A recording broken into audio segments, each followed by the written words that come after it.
Le concept dont je vais vous parler dans cette vidéo est un concept extrêmement important. Si vous le comprenez et que vous l'intégrez, vous n'aurez plus jamais de problème de chevaux trop chauds.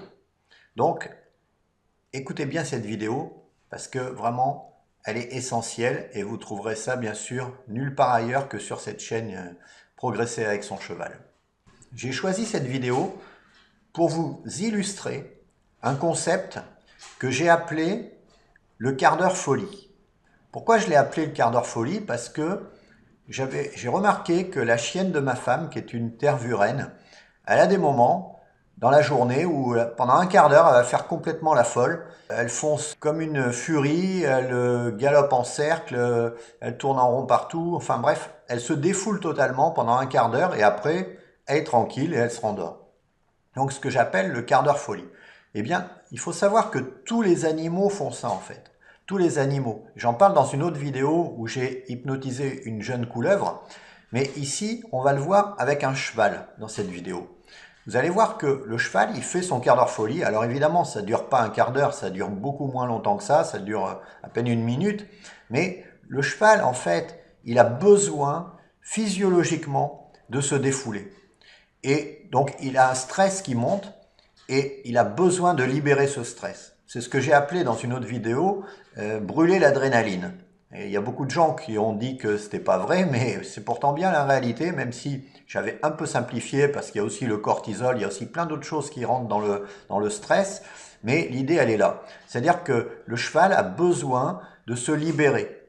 Et donc un cheval trop chaud, s'il ne se libère pas, il s'empoisonne. Donc il va se libérer parce que naturellement, il sait comment se libérer de ça. Un humain ne sait pas en fait. Un humain a perdu cette capacité à libérer ses émotions. Ça se retrouve, mais pas de façon naturelle en réalité pour les humains. Et du coup, nous, on réagit en tant qu'humains et on ne se met pas à la place des animaux, on ne se met pas à la place des chevaux. Mais il se peut, et là on va le voir dans cette vidéo, que certains chevaux aient besoin de se libérer émotionnellement. Et cette libération émotionnelle, une fois qu'elle est faite, le cheval devient un agneau. Et c'est ce qu'on va voir ici. C'est-à-dire que le cheval se libère totalement et ensuite, il devient très calme. Et vous allez voir qu'il est tellement calme que le cavalier qui n'arrive pas à monter dessus va lui cirer la croupe avec sa botte. Ça ne doit pas lui faire du bien et le cheval ne va même pas réagir. Ensuite, il va rester arrêté à côté des autres et le cheval ne va pas réagir non plus. Et ensuite, ils vont marcher, trotter, galoper en rang et le cheval ne va toujours pas réagir. Pourquoi? Parce qu'il s'est libéré, tout simplement. Une fois qu'il est libéré, c'est terminé. L'histoire est finie. Donc, débrouillez-vous à ce que vos chevaux ne se libèrent pas quand vous êtes dessus. Parce qu'on a bien vu là, le cavalier, il a été éjecté. Tout ça parce que le cheval s'est libéré quand le cavalier était dessus. Et c'est bien dommage. Donc, quand vous pouvez anticiper la libération de votre cheval, faites-lui libérer son énergie avant de monter dessus. C'est tout simple en fait. Ce qu'il faut comprendre, c'est que selon les chevaux, certains se libèrent en début de séance, certains se libèrent au milieu de la séance et certains se libèrent en fin de séance. Moi, ma jument Maya, c'est au début de la séance. Ma jument Tao, c'est au milieu de la séance. Et ma jument Palanza, c'est à la fin de la séance. Donc j'ai les trois cas. Eh bien, je fais en sorte de ne pas être dessus au moment où mon cheval a envie de se libérer émotionnellement. Et je vais faire la libération émotionnelle en liberté, en longe, en main, où je vais l'éviter.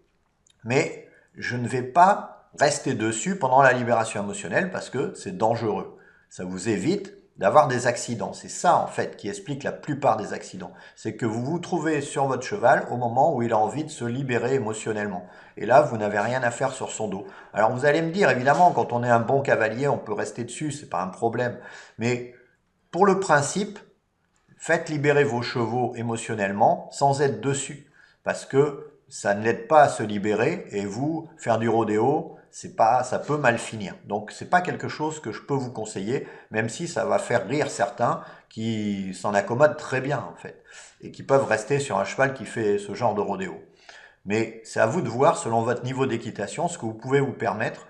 Moi, personnellement, qui monte sans mors, sans renne, sans filet, sans bride, sans enraînement, eh bien, je laisse rarement mes chevaux se libérer émotionnellement quand je suis dessus.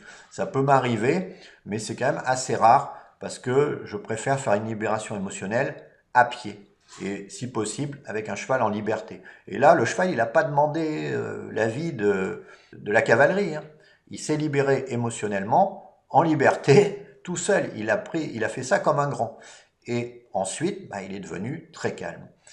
Une fois que vous comprenez ce concept-là et que vous l'intégrez dans votre équitation, vous n'avez plus de problème. Et vos chevaux se sentent compris. Et ça change absolument tout, en fait, à partir de là. La relation avec votre cheval ne sera plus jamais la même. Voilà ce que je voulais vous dire dans cette vidéo. Si vous avez des questions, vous pouvez toujours me les poser sous la vidéo. Et intégrez cette chose-là et vous verrez que votre équitation sera totalement différente. À bientôt. Cette vidéo est sponsorisée par moi-même. Et voici le message me permettant de vous offrir cette vidéo gratuitement. Je suis tombée sur une de ces vidéos et ça m'a vraiment interpellée parce que, je sais pas, c'est les mots qu'il employait, tout ça, c'était un peu le même langage. Voilà, j'ai creusé un petit peu plus et donc j'ai découvert, mais je le connais pas personnellement. Et au début, ça a été surtout toute la partie sur vraiment liée aux chevaux, sur le fonctionnement, tout ça qui a été... je sais pas, c'est comme si c'était un truc que je savais, que je comprenais, que je sentais, mais que j'avais jamais pu vraiment avoir quelqu'un qui me mette des mots dessus. Et pourtant, j'ai travaillé avec de très bons cavaliers, et encore aujourd'hui, mais j'ai l'impression que les bons cavaliers, très bons cavaliers, savent pas mettre des mots dessus. Donc bon, c'est pour ça que ça m'a vraiment interpellée, vraiment plu, et que maintenant du coup dès que je peux, parce que bon, je travaille quand même pas mal, mais j'ai regardé le plus possible de vidéos, les générateurs et tout ça, et je me rends compte que voilà, dans le très haut niveau comme ça, les gens le font inconsciemment, mais ils sont très proches de ce que Laurent peut dire et tout ça, donc c'est pas une théorie ou voilà, ça fonctionne comme ça. Comment analyser tous les problèmes techniques de vos chevaux à la lumière des blocages ostéopathiques même si vous n'y connaissez rien? Comment trouver instantanément les contractures sur le dos de votre cheval, mais manipulation exacte pour les retirer facilement? Comment être certain d'avoir des chevaux en pleine santé qui ne souffrent pas? Et bien plus encore. C'est très simple. Cliquez sur le lien sous la vidéo. En plus d'obtenir mes meilleures méthodes pour garder votre cheval en pleine santé, vous pourrez vous aussi, comme plus de 8000 cavaliers, découvrir le tableau des pathologies téléchargeable immédiatement et gratuitement. Vous pourrez, comme moi, l'afficher dans vos écuries pour vous y référer en cas de problème. Il vous suffira de regarder la colonne de gauche, le comportement du cheval, puis la colonne de droite, la région à examiner.